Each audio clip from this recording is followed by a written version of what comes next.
우리가 지난주에 스데반 집사의 설교의 첫 번째 부분인 아브라함과 함께 하신 하나님의 모습에 대한 말씀을 나누었습니다. 아브라함은 아무것도 보이지 않는 상황 속에서 단지 하나님께서 말씀하신 그 말씀, 약속의 말씀을 믿음으로 나아갔고 순종했습니다. 물론 그가 처음부터 완벽하게 순종했던 것은 아니지만 그러나 부족한 믿음이라도 그가 약속의 말씀을 붙잡고 순종해서 갈 바를 알지 못하고 나아갔을 때에 하나님께서는 그의 그 부족한 믿음도 의로 여기시고 그와 함께 하시고 그의 삶을 인도하셨습니다. 창세기 15장 6절 보면 아브라함이 여호와를 믿었다 그랬어요. 여호와께서 이를 그의 의로 여기셨다. 믿음으로 말미암아 의로움을 받는다라고 하는 우리의 신앙 고백의 어떻게 보면 가장 첫 번째 샘플이 아브라함이라고 할 수 있어요. 그가 여호와를 믿으니 여호와께서 의로 여기셨다. 그렇죠? 자, 스데반이 이렇게 아브라함과 함께 하신 하나님에 대해 설교하는 가운데 하나님께서는 당신의 백성들을 당신께서 정하신 곳으로 불러내시고 말씀하시고 약속하시고 그 약속을 이루시고 하나님의 백성을 어디든 들과 함께 임재하시고 동행하시는 가운데 그들을 인도하신 분이심을 말씀을 들었습니다. 이제 오늘은 계속해서 스데반이 이렇게 하나님께서 당신의 백성들과 언제나 어디서나 함께 하시고 인도하시는 분이라는 사실을 증명하고자 두 번째로 인용하고 있는 요셉의 이야기를 통해서 우리를 향하신 주님의 음성을 듣기를 원합니다. 오늘 본문에서 스데반이 설교하고 있는 요셉은 우리가 아는 대로 정말 파란만장한 인생을 살았던 사람이었죠. 근데 그의 마지막은 너무나도 아름답게 끝이 났고 하나님의 오묘한 섭리가 너무나도 분명하게 드러난 인생이었습니다. 그는 야곱의 12아들 중에 11번째 아들로 태어났죠. 야곱은 노년에 그것도 자기가 제일 사랑하는 아내였던 라헬에게서 얻은 아들이었기 때문에 다른 아이들보다 요셉을 특별히 사랑했습니다. 편애했죠. 그래서 요셉은 어려서부터 형들의 질투를 받게 되었고 결국 요셉이 17살 되었을 때에 형들에 의해서 살해당할 위기에 놓이게 됩니다. 그러나 형들은 같은 핏줄로 태어난 형제를 차마 죽일 수가 없어서 요셉을 애굽의 노예로 팔아버리고 말았죠. 그때부터 요셉의 파란만장한 인생은 진행이 됩니다. 그래서 말할 수 없는 고난의 연속이었죠. 무려 13년 동안 종살이, 노예살이와 함께 심지어는 감옥살이까지 해야만 했습니다.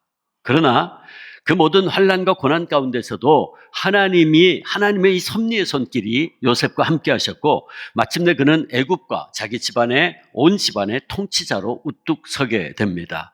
그것을 스데반이 오늘 9절 10절에서 이렇게 설교합니다. 여러 조상이 요셉을 시기하여, 요셉의 형제들이죠. 여러 조상은 요셉을 시기하여 애굽에 팔았더니 하나님이 그와 함께 계셔. 하나님이 요셉과 함께 하셨다. 그 모든 환난에서 건져내사 애굽 왕 바로 앞에서 은총과 지혜를 주심에 바로가 그를 애굽과 자기 온 집의 통치자로 세웠다 그랬어요. 결국 이 모든 일들은 인생들의 생사 화복을 다스리시는 하나님의 뜻과 섭리 가운데 이루어지게 되었다라는 것입니다. 하나님께서 요셉과 함께 하시고 하나님께서 요셉에게 지혜와 은총을 주셔서 요셉이 모든 환난을 극복하고 오히려 애굽의 통치자로 우뚝 서게 되었다라는 것입니다. 그러므로 스데반이 요셉을 예로 들면서 전한 설교의 핵심은 이겁니다. 하나님의 구원과 경륜은 그 어떤 상황 속에서도 반드시 당신의 뜻대로 이루어진다라고 하는 것입니다. 자, 그렇다면 요셉을 통해서 나타난 하나님의 오묘하신 섭리의 손길이 무엇이었는지 좀 더 보겠습니다. 스데반은 설교하기를 하나님께서 요셉과 함께 하셔서, 요셉과 늘 함께 등장하는 단어 함께 하셨다라고 하는 표현이에요. 그래서 요셉을 그 모든 환난으로부터 건져내시고 마침내 그를 애굽과 자기 온 집의 통치자로 세우셨다 그랬어요. 자, 그런데 여기서 우리가 한 가지 질문이 생겨요.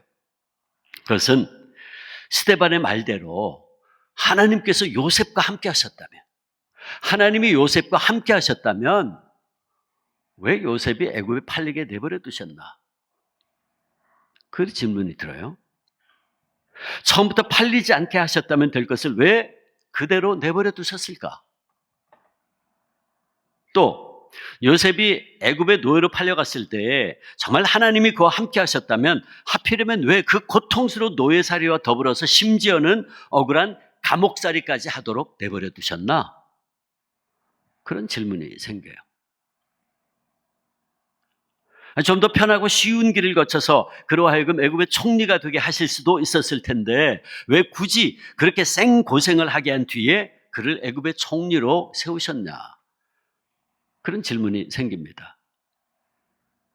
100주년 기념교회 담임 목사였던 이재철 목사님이 그의 사도행전 강의 3번째 책에서 요셉이 당했던 모든 고난을 이렇게 해석을 했어요. 저도 그 목사님의 해석에 동의하면서 그 해석을 제가 요약해서 한번 소개해 드리겠습니다. 자, 요셉이 애굽에서 종살이 했던 곳은 애굽 왕 바로의 경호대장 보디발 장군의 관저였습니다. 그러므로 그것은 오늘날로 이야기하면 육군 참모총장 같은 아니면 높은 지위의 사람이 국무총리의 관저와 같은 그런 저택이었을 겁니다. 바로 그 집에 요셉이 처음에는 노예로 들어갔는데 시간의 흐름에 따라서 그리고 하나님께서 요셉과 함께 하심으로 말미암아 요셉은 보디발의 신임을 얻게 되었고 그곳의 살림 일체를 책임지는 청지기가 됩니다. 집사가 되었죠. 무슨 뜻입니까? 요셉은 뜻하지 않게 재무 관리의 훈련을 받게 된 것이죠. 당시 전 세계에서 가장 강력한 나라였던 애굽의 경호대장의 집입니다. 그러니 일하는 종들이나 일꾼들도 많았을 것이고 그가 관리해야 할 재정이나 혹은 살림의 규모가 상당히 컸을 겁니다. 한 나라도 아니고 그 당시 전 세계에서 가장 강력한 국가의 말하자면 경호대장. 그러니까 관리해야 될 재정과 이 살림의 규모가 엄청나게 컸을 겁니다. 자, 이런 경험은 요셉이 그의 아버지 집에서 사랑만 받으며 세상 물정은 아무것도 모른 채 이기적인 인간으로 성장했다면 도저히 경험할 수 없는 소중한 체험이었죠. 결론은 뭡니까? 요셉이 노예살이를 하게 된 것은 하나님의 이런 놀라운 섭리 가운데 이루어진 일이었다라고 하는 거예요. 그 다음에 요셉은 보디발 장군의 아내 유혹을 물리친 대가로 억울하게 감옥에 갇혔는데 그가 들어간 감옥은 그 보디발 장군의 관저에 있는 감옥이었어요. 그러므로 그것은 개인의 집에 있는 사옥이 아니라 주로 국사범들이 갇히는 곳, 즉 애굽의 위정자들이 나라 일을 잘못 처리해서 왕의 진노를 받고 갇히는 그런 곳이었어요.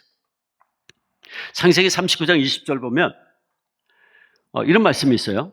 창세기 39장 20절 이에 요셉의 주인이 그를 잡아 옥에 가두니 그 옥은 왕의 죄수를 가두는 곳이다.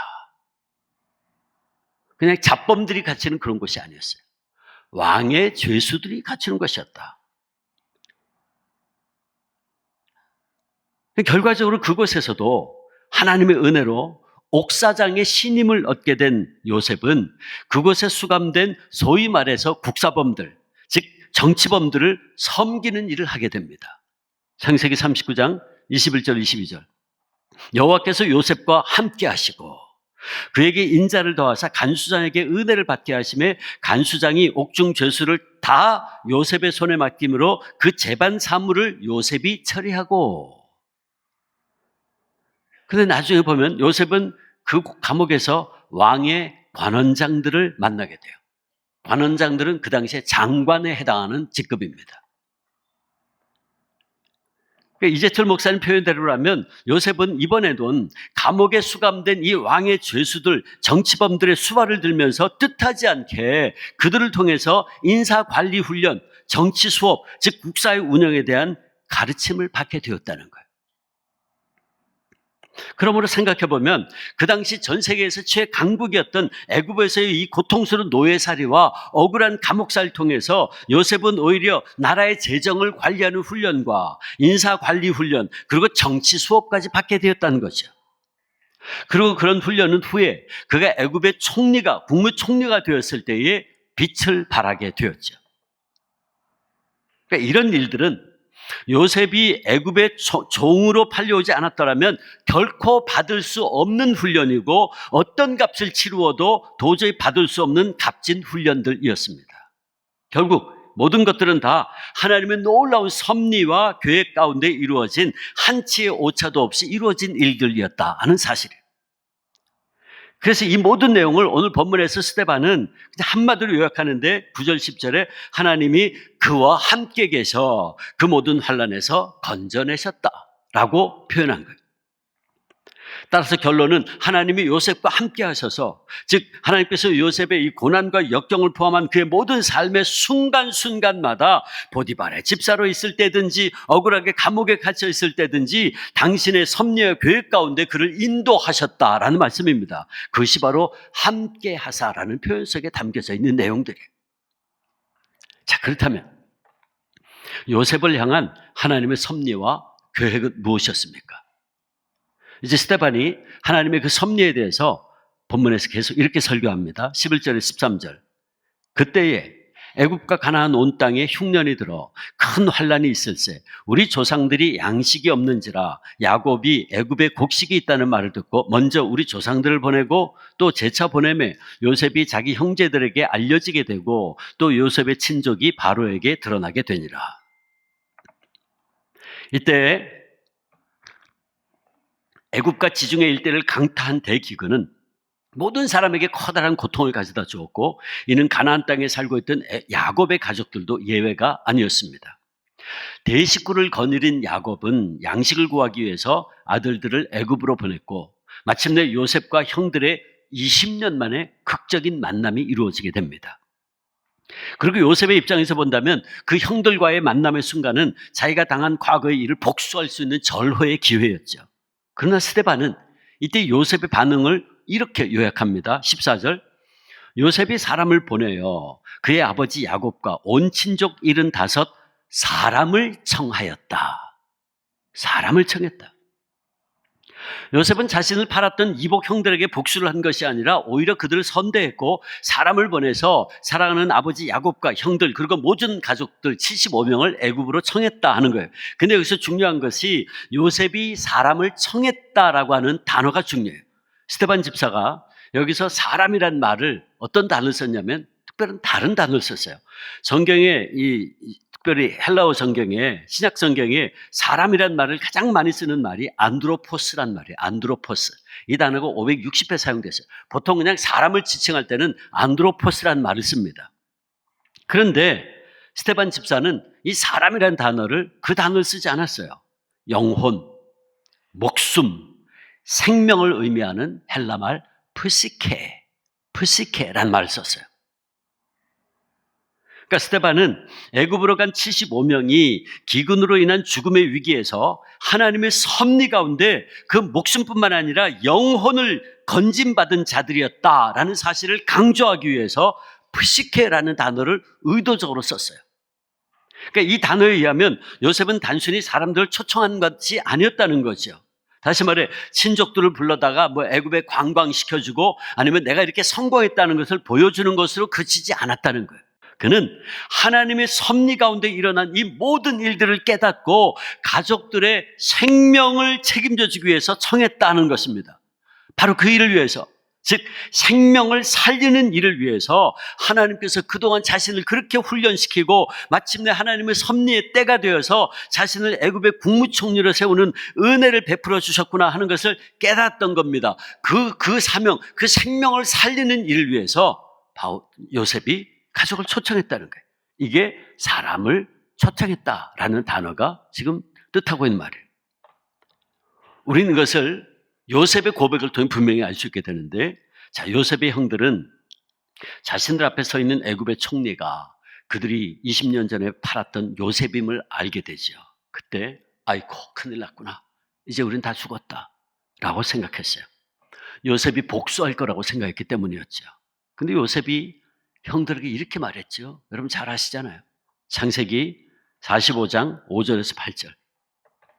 당신들이 나를 이곳에 팔았다고 해서 근심하지 마소서.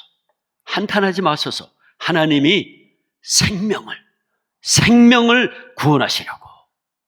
나를 당신들보다 먼저 보내셨나이다. 하나님의 큰 구원으로 당신들의 생명을 보존하고 당신들의 후손을 세상에 두시려고 나를 당신들보다 먼저 보내셨나니 그런즉 나를 이리로 보낸 이는 당신들이 아니요 누구? 하나님이시라.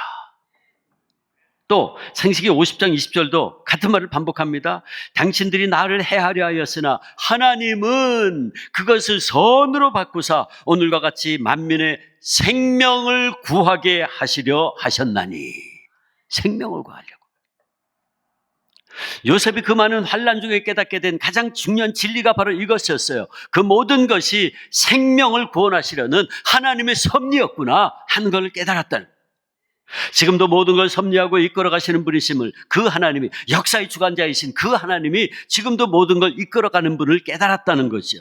그리고 그 크신 하나님의 섭리 가운데 자신도 포함되어 있음을 발견했던 겁니다. 그는 자신이 그 놀라운 하나님의 섭리 가운데 있었기 때문에 가든지 오든지 팔리든지 팔든지 그 모든 사건 위에 하나님의 이 초월하시는 섭리가 있음을 알았어요.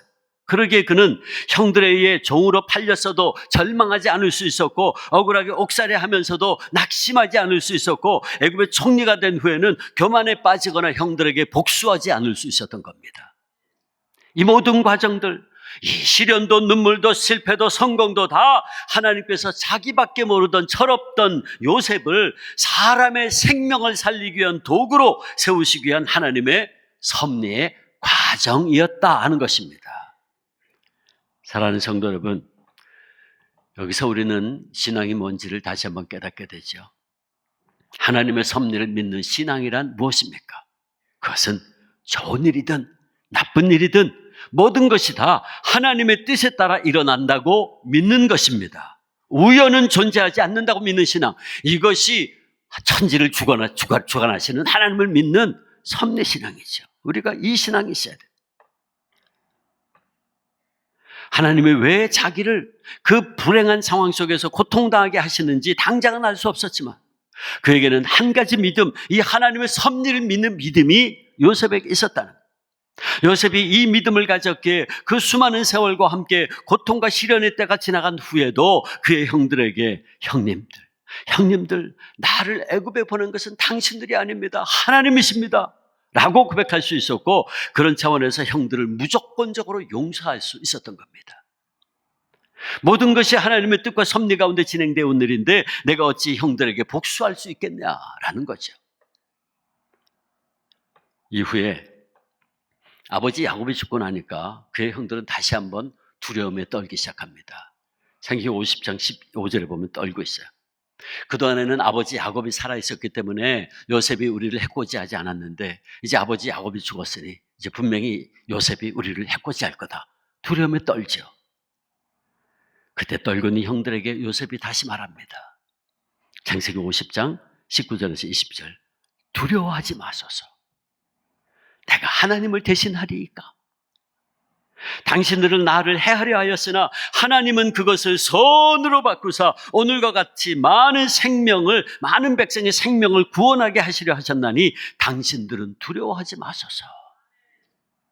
심판하시는 분은 오직 하나님뿐입니다. 내가 어찌 하나님을 대신할 수 있습니까? 악한 자를 심판하시는 것도 하나님이시고 억울한 자에게 보상하시는 분도 하나님이십니다. 그러므로 내가 할 일은 내게 주어진 일을 위해서 끝까지 최선을 다할 뿐입니다. 한을 품을 필요도 없고 복수를 할 필요도 없습니다. 하나님의 섭리를 향한 이런 믿음이 있었던 요셉은 그래서 자기를 판 형들을 그렇게도 평안하게 대할 수 있었던 겁니다. 사랑하는 성도 여러분, 우리가 진정 하나님을 믿는 사람들이라면 오늘 우리에게 이런 믿음이 있어야 하지 않겠습니까?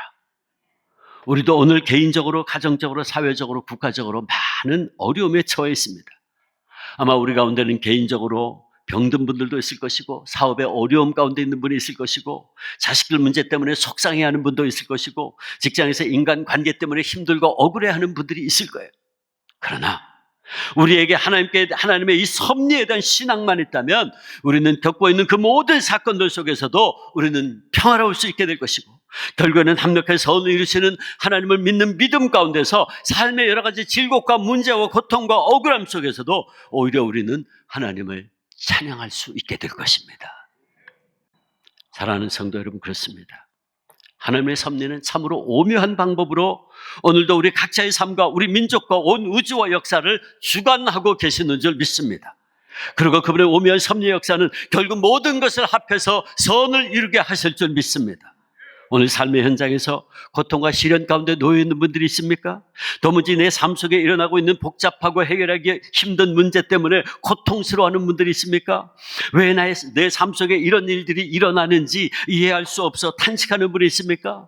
저는 여러분의 고통과 탄식이 무엇인지는 모르지만 그날 이 시간 제가 너무나도 분명히 한 가지 아는 것 있어요. 그것은 우리가 하나님의 사랑받는 자녀들일진데 모든 것을 신묘막측하게 섭리하시는 우리 하나님께서 반드시 당신의 때가 되면 당신의 선하신 뜻 가운데서 우리의 실수도 실패도 아픔도 고통도 장애도 어떤 문제도 다 유용한 도구로 사용하셔서 결국은 아름다운 선을 이루게 하실 줄 믿습니다. 저는 그 사실을 압니다.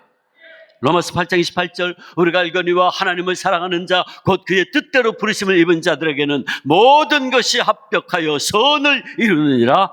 아멘. 그렇습니다. 바라기는 요셉의 생애를 통해 볼 수 있는 너무나도 오묘하신 하나님의 섭리와 그의 인도하심이 오늘 우리에게도 항상 함께 하심을 믿는 믿음 안에서 내가 지금 당하고 있는 어떤 시련과 고난 속에서도 놀랍게 일하시는 주님만을 신뢰하면서 인내하며 믿음의 발걸음을 한 걸음 내딛는 우리 주 안의 모든 성도님들 되시기를 주님의 이름으로 축원합니다. 축원합니다.